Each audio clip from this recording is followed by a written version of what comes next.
My name is Joy.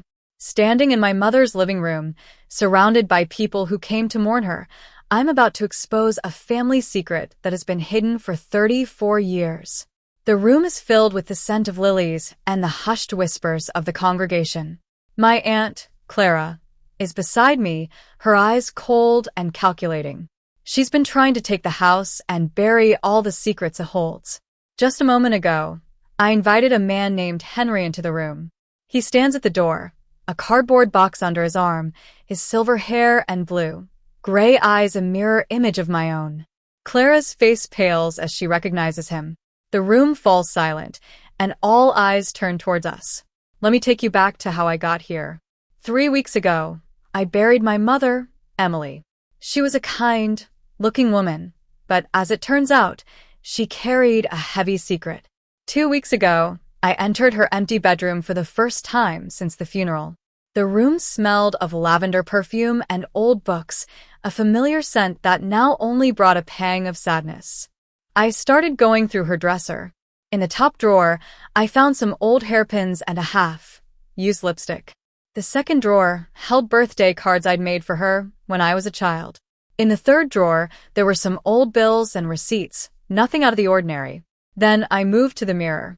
My mother used to sit in front of it every morning, applying makeup and fixing her hair. As I reached to wipe the dust, the wooden frame shifted. A yellowed envelope slid out from behind the glass and landed on the dresser. I recognized my father's handwriting immediately. He was Robert, a gentleman who had always been there for me. I sat on the edge of the bed and opened the envelope. The letter was dated 1991. It read, "Emily, I had a blood test done when Joy was 6 months old. I know she isn't mine, but she is my daughter. I choose her. If you ever tell her the truth, I'll tell her what you did to my mother's land." My hands trembled as I read it. I realized that my whole life might have been built on a lie. On the back of the envelope, there was a phone number. I stared at it for what felt like hours, trying to make sense of it all. I called my friend Jake. He came over quickly. We sat at the kitchen counter, and he read the letter. "Joy, this is a lot," he said. I knew I had to make that call.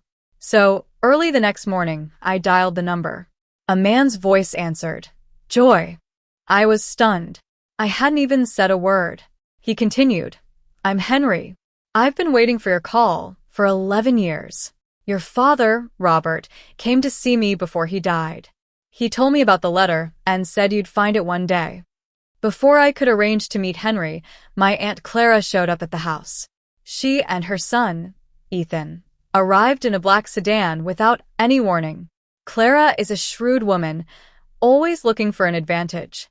She said they were there to help me sort through my mother's things. I told her I was already doing it, but she insisted, "Your mother promised me this house. She told me herself last Christmas." I was shocked. My mother had never mentioned anything like that to me. That afternoon, I called a lawyer. I learned that if my mother died without a will, the house should go to me. But Clara had filed a handwritten will claiming the house for herself. Something about it felt off. I knew I had to fight to protect what was rightfully mine. 2 days later, I drove to Henry's place. It was a small house at the end of a dirt road. He was waiting for me on the porch. He looked like a man who had carried a burden for a long time. We sat in his kitchen, and he began to tell me his story. "I met your mother in 1991. I was a carpenter, building cabinets for a local diner where she worked. We had a brief relationship, but then she met Robert. 2 months later, she was married and pregnant with you." He opened the box he had brought out. Inside were some documents and a sealed envelope with my name on it. "Robert gave me this box in 2013.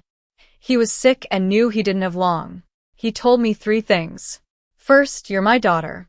Second, your mother and Clara convinced his mother, Margaret, to sign away the mineral rights to the family land. They told her it was a tax form, but it wasn't. They set up a company called Riverstone Holdings and sold the rights for $47,000. Margaret never saw a cent. Third, he said he wrote a letter and hid it behind a mirror, and he put my phone number on the back. On my way back home, Clara called. She said she had organized a memorial for my mother at the house on Saturday and that there was some paperwork for me to sign regarding the house. I refused. She got angry and said I was being selfish and that I was just after the money. I called another lawyer, Ms. Foster. She was an experienced estate attorney. She told me that Robert had established a trust fund for me in 2013, around $35,000, and that he had left copies of important property documents with her. She also said she could challenge Clara's hand-written will. On Thursday, I visited my neighbor, Mrs. Jenkins. She's an old woman who has lived next to us for as long as I can remember. She told me that in 1993, she heard my grandmother, Margaret, crying on the porch. Margaret said, "Emily took something from me, but Robert won't let me talk about it." I also went to the county recorder's office. I found out that Riverstone Holdings was indeed set up by my mother and Clara in 1993. They sold the mineral rights to a small energy company, and Clara had been receiving quarterly royalty payments of about $800 for the past 20 years, totaling over $60,000. When I got home on Thursday evening, Clara was there. She had rearranged the living room for the memorial. All the family photos were gone, replaced by old pictures of her and my mother as girls. I asked her why, and she said it was what my mother would have wanted. On Saturday, the day of the memorial, the house was filled with people. Clara was greeting everyone, acting as if she owned the place. I arrived with Jake, and Ms. Foster came shortly after. Henry was waiting in his car nearby. Clara started speaking, saying that my mother had asked her to take care of the house. Then, Ethan started circulating a card. On the back of the card, there was a statement saying that the undersigned affirmed my mother's intention to transfer the house to Clara. I refused to sign. Clara and Ethan tried to pressure me, but I asked for 5 minutes. I stepped outside and called Henry. He said he'd be there in a few minutes. When Henry arrived, the room fell into chaos. Clara recognized him immediately and was clearly panicked. I stood up and introduced Henry as my biological father. I then pulled out the original letter and read it aloud. I also showed the documents from the county recorder's office, proving the fraud committed by my mother and Clara. Clara tried to deny everything, but Ms.